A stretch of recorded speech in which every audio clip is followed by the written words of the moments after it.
C'est vraiment toujours un plaisir de partager ces messages du Seigneur à ma pause de midi. Pour ceux qui ont suivi la section d'hier, nous avons commencé à restaurer la grandeur du nombre de chrétiens. Ce nombre qui est tellement banal, ce nombre qui n'a plus son importance comme dans la parole de Dieu. Donc nous allons commencer petit à petit à restaurer la grandeur du nombre de chrétiens avec ce grand thème que nous avons vu hier. Es-tu un chrétien mondain ou un chrétien biblique? Et hier, j'ai discuté avec une sœur qui me disait que la section d'hier sur la restauration de la grandeur du nombre de chrétiens doit être quelque chose sur lequel on doit remettre l'emphase et encore. Et c'est sur cette base, mes frères et sœurs, que je vais continuer ce midi parce que Dieu a mis dans mon cœur de continuer à creuser sur ce grand nom. Dans le titre d'aujourd'hui, c'est le plus grand titre de la terre. Le plus grand titre de la terre. Regardez comment les êtres humains sur cette terre se donnent toute la peine pour avoir un titre dans la vie. Généralement, ce qui nous caractérise, ce qui fait de nous ce que nous sommes, c'est notre titre. Nous naissons dans les familles, nous grandissons, nous sommes élevés par les parents, nous recevons l'éducation. Tout cela concourt à un seul point, avoir une position sociale, avoir un titre. Et le plus grand le titre, le plus honorable ou honoré se sentira une famille. Plus votre titre est élevé, plus vos parents se sentiront honorés, pour ne pas dire fiers de vous, et ça peut m'apporter l'orgueil. Donc nous vivons dans une société où c'est la course effrénée au titre. Donc c'est la course effrénée au titre. Nous allons dans les universités, nous allons dans les écoles, on reçoit des formations pour avoir un titre et en fonction de ce titre, nous pouvons avoir le boulot de nos rêves, avoir les portes ouvertes par rapport au titre que nous avons. Et nous avons toutes sortes de titres, mes frères et sœurs. Tel est médecin, tel est pilote, tel est ingénieur, tel est avocat, tel est dentiste. Voilà les titres vers lesquels nous courons. Nous courons, nous grandissons, nous faisons tout pour avoir ces titres. Nous allons à l'école pour avoir ces titres. On se donne toute la peine pour avoir ces titres. Et si vous allez lire le livre de la sagesse, il y a 2 livres qui sont vraiment consacrés à la sagesse et qui ont été écrits par un homme à qui Dieu a donné une très grande sagesse. Rares sont les hommes sur terre qui ont eu la sagesse comme Salomon. Donc Salomon a écrit 2 livres, Proverbes, que je vous recommande de lire et de relire plusieurs fois par mois. Lisez le livre de Proverbes. Il y a aussi Ecclésiaste, écrit par Salomon, un homme à qui Dieu a donné une grande sagesse. Parce que Dieu avait demandé à Salomon, qu'est-ce que tu veux que je te donne? Salomon, si beaucoup parmi nos chrétiens aujourd'hui étions à la place de Salomon, on aurait dit, Seigneur, donne-moi tous les immeubles de la terre, donne-moi toute la richesse, les diamants, donne-moi tous les avions, tous les bateaux de la terre, donne-moi la richesse, donne-moi d'être grand, donne-moi la puissance sur mes ennemis, tue tous mes ennemis. Salomon n'a rien demandé de ça. Et ça a impressionné Dieu. Il n'a demandé ni l'argent, ni la richesse, ni le pouvoir, ni la mort de ses ennemis. Qu'est-ce qu'il a demandé? Il a dit, Seigneur Dieu, j'aimerais connaître tes mystères, j'aimerais avoir la sagesse. Et donc Dieu, en dehors de la sagesse, lui a donné beaucoup de richesses qu'il n'avait pas demandé. Et en passant dans aucun verset de la Bible, on ne voit aucun disciple de Jésus-Christ ou aucun serviteur de Dieu, même dans l'Ancien Testament, demander à Dieu d'être riche, demander à Dieu les richesses de la terre. Aucun. Les gens se réfèrent à Abraham, c'est faux pasteur, homme de Satan, qui se prennent pour les hommes de Dieu, mais en réalité, hommes de Satan, vont vous prendre des exemples avec les hommes qui, soi-disant, étaient riches, Job, Salomon, Abraham, les gens riches, aucun d'eux n'a demandé la richesse. Même Job, quand il a été persécuté par Dieu, il a tout perdu. Satan l'a frappé, ayant reçu la permission de Dieu de le frapper. Satan l'a frappé d'un ulcère malin, d'un cancer de la peau, des pieds jusqu'à la tête. Il n'a pas demandé à Dieu la guérison, il n'a pas demandé à Dieu la richesse. J'ai dit, ce n'est pas mauvais de demander à Dieu de nous guérir, ce n'est pas mauvais, ne me comprenez pas mal. Mais en ce qui concerne être riche, il n'y a aucun verset dans la Bible qui montre comment un homme de Dieu a demandé à Dieu la richesse. Alors, tous ces titres que les gens ont, c'est vanité de vanité, comme on peut lire dans le livre de l'Ecclésiaste. Tous ces titres, je veux ceci, je veux cela, je veux faire cela, réalisation qu'on veut faire sur la terre, je vais être l'un des plus grands hommes d'affaires, je vais être reconnu comme un businessman, voilà le titre. Je vais être reconnu comme le plus grand avocat de ma vie, voilà le titre. Je vais être un général d'armée, un colonel d'armée, voilà le titre. On se préoccupe des titres mondains, des titres séculiers. Combien sont les chrétiens qui se préoccupent du plus grand titre que vous savez déjà, pour ceux qui sont fidèles sur cette trompette, fidèles à ces enseignements que nous donnons, que je donne soit à ma pause de midi, soit au studio, les week-ends, samedi, ces enseignements que nous donnons. Pour ceux qui sont fidèles, vous comprenez que le plus grand titre de la terre, c'est le titre de chrétien. Et commençons par la journée d'hier, avec la journée d'hier, et je voulais dire moving forward, allant de l'avant, j'ai m'attelé à mettre l'accent sur la beauté du nom de chrétien. Comme on a vu hier, nous devons glorifier Dieu pour le bon nom que nous portons. On a vu dans Jacques, je crois, chapitre 2, le Saint-Esprit reprenant certains leaders religieux qui faisaient la discrimination dans les églises, ayant plus de considération pour les nobles et les riches, méprisant les pauvres dans l'église, leur donnant des places minables, faisant exception de personnes, faisant du favoritisme, traitant les gens en fonction de leur statut social. Le Saint-Esprit en Jacques, je crois, chapitre 2, dit: ne sont-ce pas ces nobles, ces riches, ces gens puissants qui outragent le bon nom de chrétien que vous portez? Donc voilà une révélation phénoménale, mes frères et sœurs, qui nous montre que le nom de chrétien, c'est un nom fabuleux, c'est un très très grand nom, c'est un nom magnifiquement magnifique. Magnifiquement magnifique, c'est un très très grand nom, un très très grand nom. Mais ce nom, mes frères et sœurs, est tellement banalisé, ce nom est tellement vulgarisé. Être chrétien, quelque chose qui n'a plus de sens. Pour le monde, c'est ok, comme on va voir dans la parole de Dieu.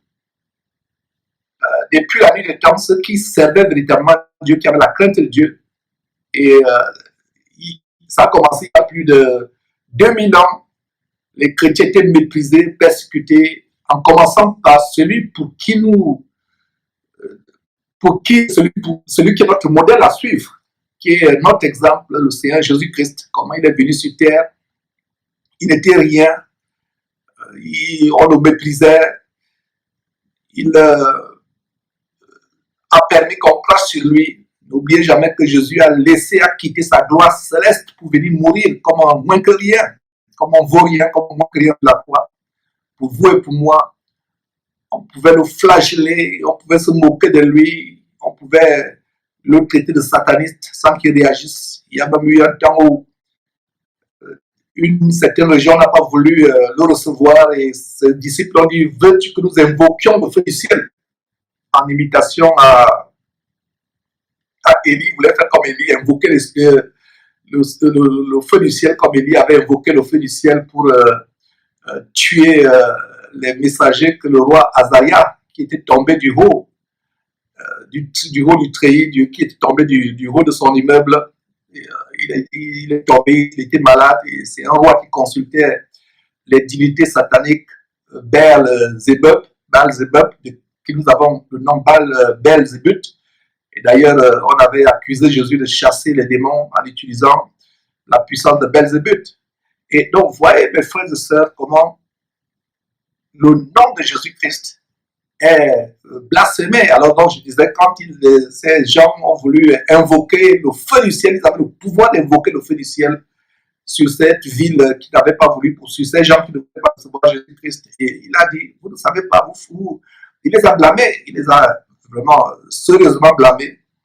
Donc il s'est laissé faire, il s'est laissé flageller, il s'est laissé insulter. On se racle la gorge pour cracher sur lui.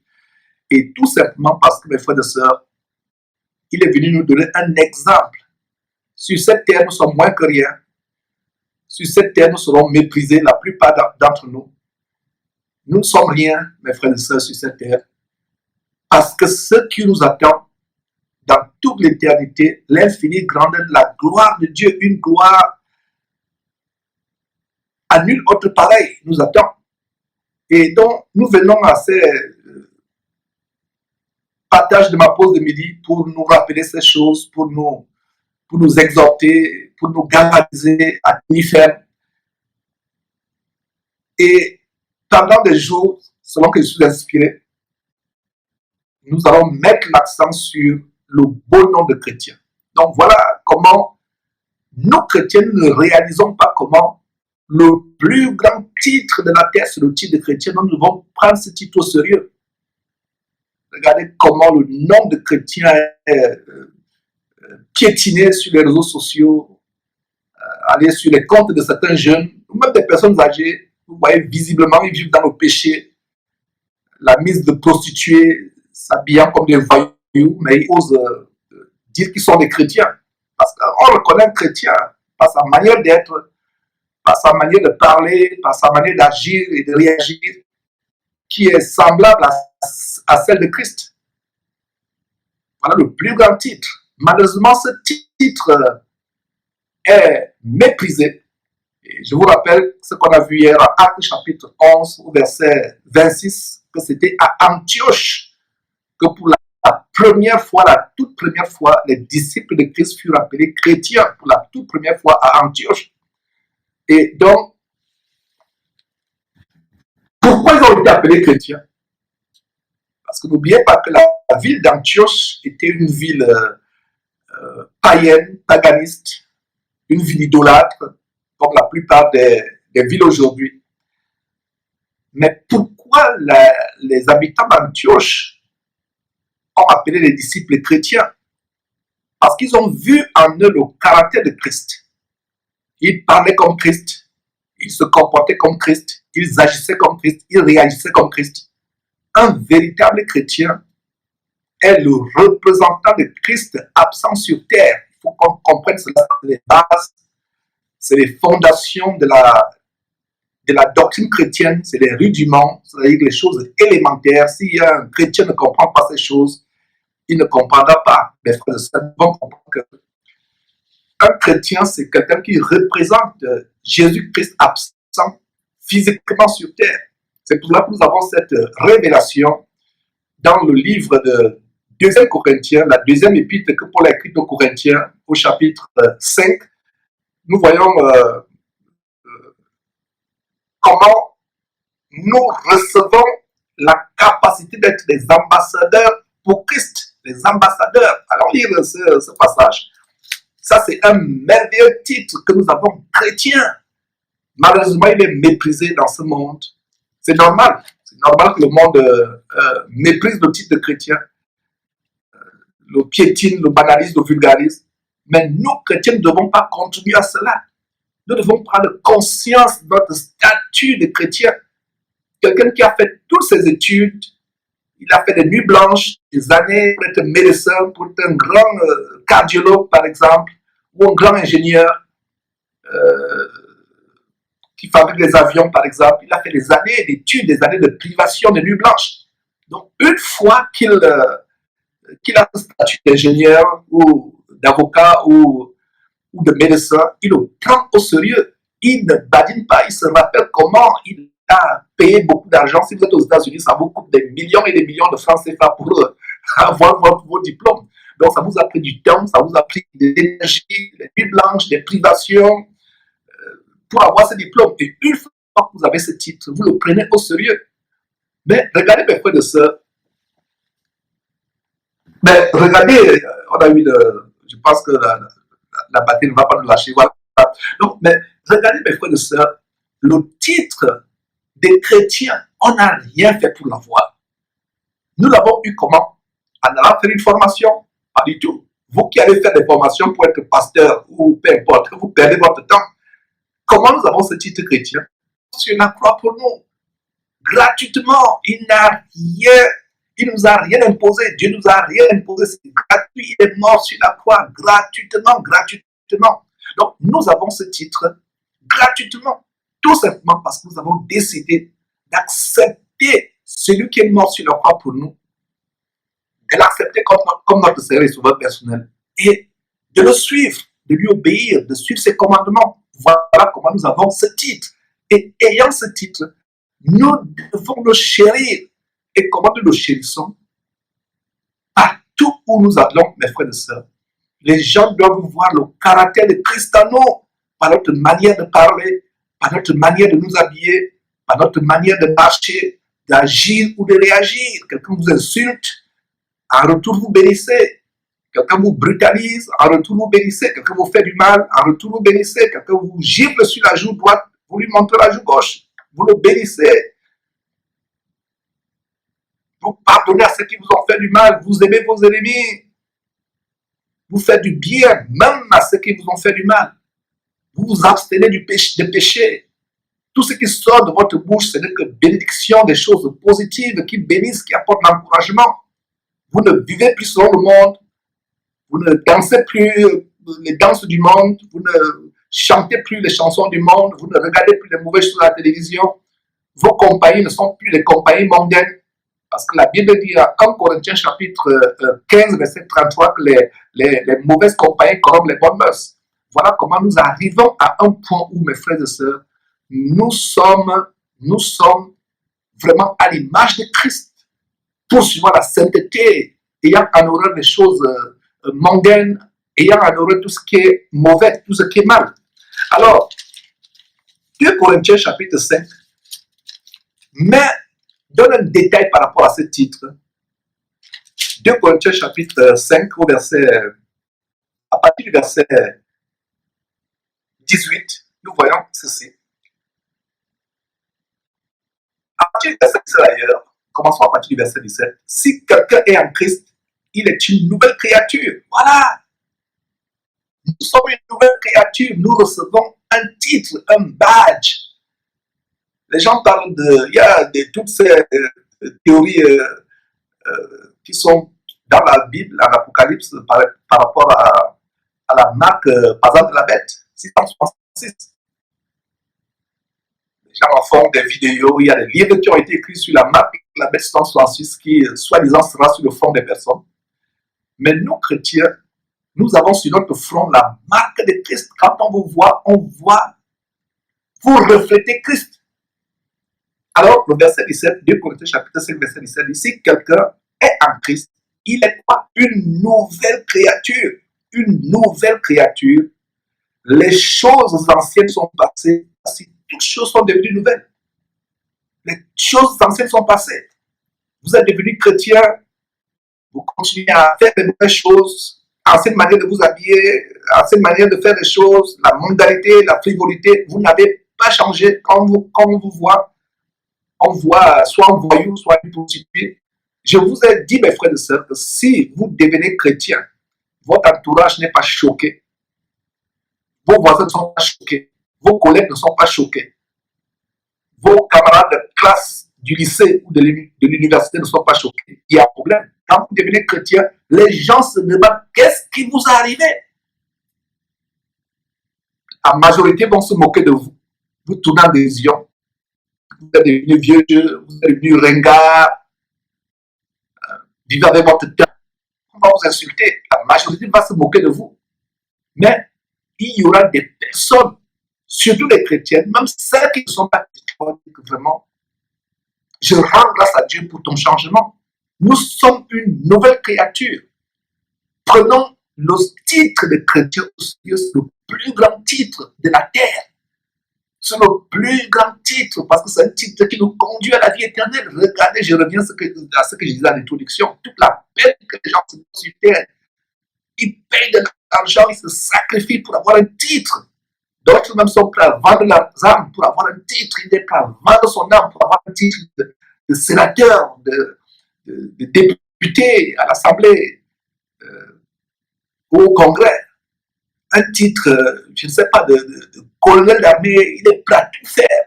Vendre son âme, sacrifier des êtres humains pour avoir un titre. Et ce titre vous amène à quoi? En ayant toute direction que l'on prend sur terre, sur le plan charnel matériel, ça a une direction, c'est l'enfer. Si vous n'avez pas Christ, je vais dire d'abord la mort, avant l'enfer, c'est la mort. Tout ce que l'homme vient faire sur terre, dès que vous sortez du ventre de votre mère, la direction que vous prenez, c'est la mort. Tout ce que vous faites sur terre, vous avoir la mort. Tout titre qu'on pourra avoir, tout ce que vous faites sur terre, vous entraîne à une direction, c'est la mort. À l'opposé, en Christ Jésus, la direction n'est pas la mort, la direction c'est la vie éternelle. Alors si nous chérissons ces titres de vanité pour lesquels nous nous sommes sacrifiés, pour lesquels nous avons dépensé beaucoup d'argent et qui nous conduisent à la mort et à l'enfer plus tard pour la majorité de personnes, à combien plus forte raison ne devions-nous pas chérir le titre de chrétien, parce que ça nous donne d'être à l'image de Christ. Alors, retournons à 2 Corinthiens chapitre 5, verset 17. Si quelqu'un est en Christ, il est une nouvelle créature. Vous êtes changé, transformé en Christ Jésus. Et c'est d'ailleurs, quand vous entrez dans les eaux du baptême, donc, oubliez ces aberrations, ces hérésies, où on baptise les gens avec quelques gouttes d'eau sur la tête, on baptise même les enfants, parce que le baptême passe par la repentance. Vous vous repentez. Comment un enfant, un bébé ou un petit enfant qui ne sait pas faire la distinction entre le bien et le mal peut se repentir. Le baptême passe par la repentance, je fais la parenthèse, et physiquement, quand vous baptise, ce n'est pas quelques gouttes d'eau sur la tête, vous plongez dans l'eau, complètement vous ressortez, et c'est un symbole, ça veut dire que laissez vos péchés, après vous être repenti, vous avez regretté votre vie pécheresse, vous entrez dans les eaux du baptême, c'est le symbole de l'ensevelissement. Vous êtes mort en Christ Jésus à votre vie passée, et quand vous ressortez en communion de vie, en harmonie avec Christ Jésus. Voilà la beauté, voilà le mystère, mes frères et sœurs, du baptême. Et quand vous ressortez les eaux du baptême, vous êtes une nouvelle créature. Et c'est la raison pour laquelle je dis, beaucoup de chrétiens parmi vous-même qui me regardez actuellement, vous avez besoin de vous le baptiser. Vous avez fait des baptêmes rituels, des baptêmes cérémoniels, sans même comprendre ce que vous êtes en train de faire. La preuve est que vous êtes baptisé. La majorité, on continue à faire la fornication, le sexe avant le mariage, ou l'adultère, ou voler, mentir. Rien n'a changé. Le jour où il se baptise, le soir, il est en boîte de nuit. Il fait des mauvaises choses. Le jour, c'est pas ça le baptême biblique. Le baptême biblique signifie que vous devenez ce que ce verset 17 de 2 Corinthiens chapitre 5 dit. Vous êtes une nouvelle créature. Vous êtes mort à votre vie passée.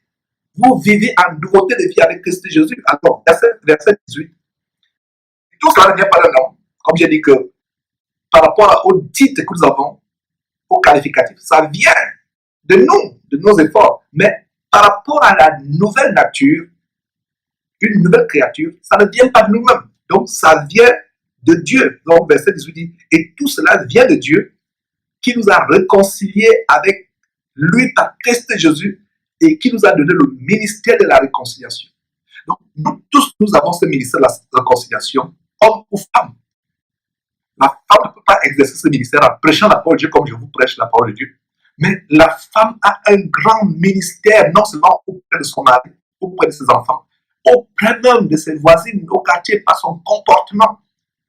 Et une femme qui se comporte de manière vertueuse, de manière digne, a une très grande influence autour d'elle. Que ce soit au boulot, que ce soit au quartier, peu importe là où se trouve, une femme se comporte bibliquement comme les 7 femmes, Sarah, qui appelait son mari Seigneur, Donc, toutes les sœurs en Christ doivent être des modèles. Une femme qui se comporte de cette manière a une très grande influence autour d'elle. Elle n'a pas besoin de la bouche. Rappelez-vous cette écriture à 1 Pierre, chapitre 3, lisez à partir du verset 1 à 3, qui montre comment une femme qui est mariée à un mari non croyant peut convertir ce mari sans même avoir à ouvrir la Bible pour sortir un verset biblique par son comportement, par sa chair. Même les gens de sa famille seront touchés. Mais si vous avez un caractère belliqueux, passant le temps à vous quereller, à vous chamailler avec les voisins ou les membres de votre famille, on ne voit pas ce changement en vous. C'est la même personne querelleuse, c'est la même personne bagarreuse, c'est la même personne qui fait les médisances, qui calomnie les gens, qui provoque les gens. Vous n'avez pas changé. On ne voit pas en vous ce caractère. Vous aviez un caractère bagarreur, un caractère belliqueux. Les gens vont, et subitement, vous devenez chrétien. Les gens vont dire, mais vraiment, qu'est-ce qui s'est passé?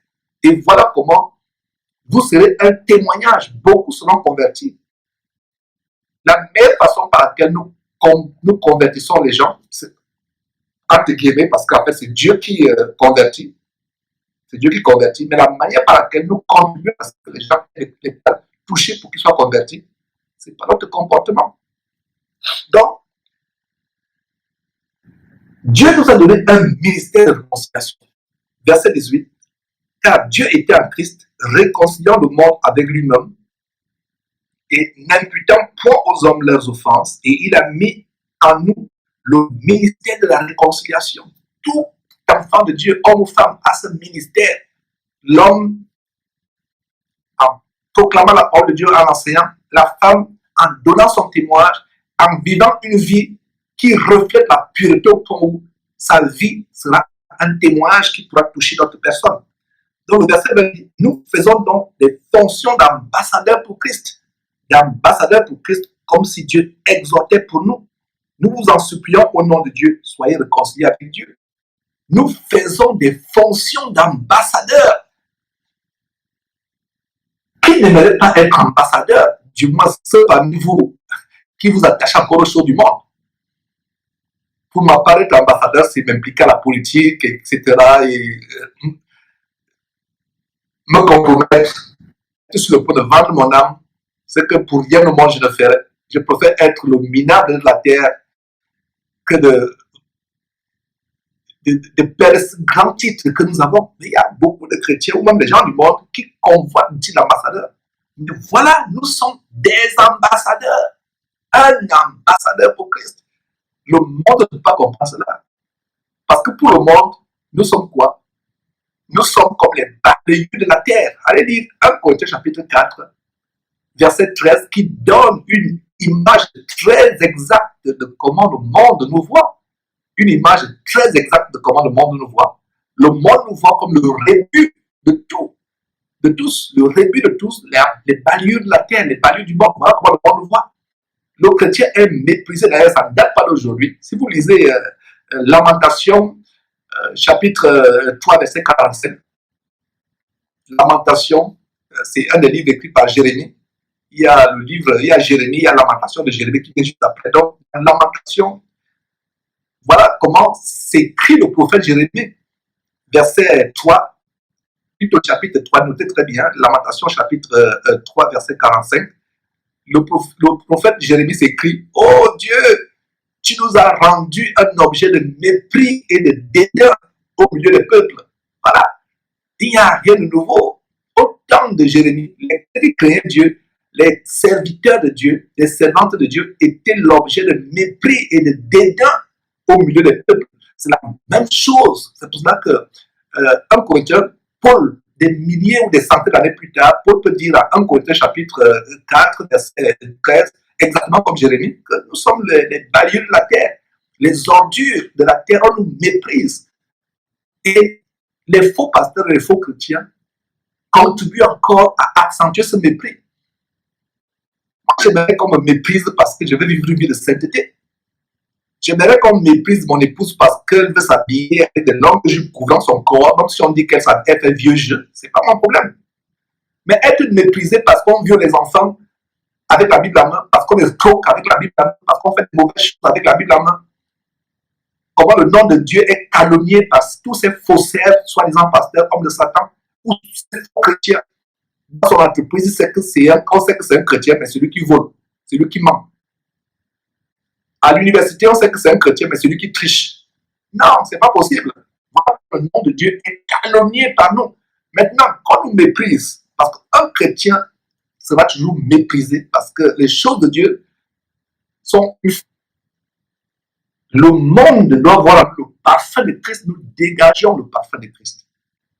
Est-ce que, mon frère, ma soeur, tu savais que tu es ambassadeur pour Christ? En 2 Corinthiens chapitre 5, verset 20, nous faisions les fonctions d'ambassadeur. Un ambassadeur, quand il marche la tête haute. Regardez un peu ici aux États-Unis, quand on dit le président Donald Trump, quand un héros, quelqu'un crie le président Donald Trump, c'est la tête levée qu'il avance. Le ton bombé. Mais nous, chrétiens, est-ce que nous réalisons? Il n'est pas dit maintenant qu'on doit bomber la poitrine ou tendre le cou, comme certains pasteurs que je dénonce. Non, mais une façon de intérieurement, nous sommes conscients de ce que nous sommes et nous rendons grâce à Dieu pour cela. Nous sommes conscients. Donc, mes frères, le monde va nous détester, le monde va nous mépriser, comme d'ailleurs ce qui s'est passé le jour où Pierre et Jean ont guéri l'homme boiteux de naissance, Actes chapitre 4. On dit, mais ces gens sont sans instruction, mais cette assurance qu'ils ont nous surprend. C'est des gens sans éducation, c'est des gens idiots, illettrés, sans éducation, mais ils nous surprennent. Alors, qu'est-ce qui se passe? L'attitude que Pierre et Jean avaient, les chefs du peuple les reconnurent pour avoir été avec Jésus-Christ. Donc, tous les titres que les gens ont sur terre, ce n'est pas mauvais de faire vos études, pour avoir un bon boulot plus tard, s'occuper de votre famille, pouvoir avoir peut-être de l'argent pour contribuer au ministère de Dieu, ce n'est pas mauvais. Mais, comme l'apôtre Paul, si vous lisez en Philippiens chapitre 3, verset 2 à 8, il regardait ces choses comme de la boue. Parce qu'il a pu être le titre de chrétien. J'espère que cette exhortation et celle que nous avons eu hier, partagée hier, va restaurer dans nos cœurs l'infinie grandeur du titre de chrétien. Que vous et moi, nous prenons ce titre au sérieux. Quand on dit que tu es chrétien, c'est quelque chose qui est plus précieux, plus grand que tout sur terre. C'est un plaisir de partager, mes frères, de cette portion aujourd'hui. Plaise à Dieu, on reviendra avec un autre sujet, selon que l'Éternel lui-même m'en inspirera. Vous connaîtrez la vérité, cette merveilleuse vérité qui nous est chère, qui est la lampe à nos pieds, la lumière sur nos sentiers. Et cette vérité contribuera à vous affranchir de l'obscurantisme de Satan, à vous préparer pour le retour du Seigneur Jésus-Christ.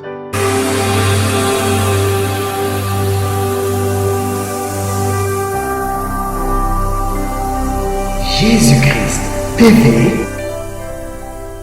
vous connaîtrez la vérité et la vérité vous affranchira.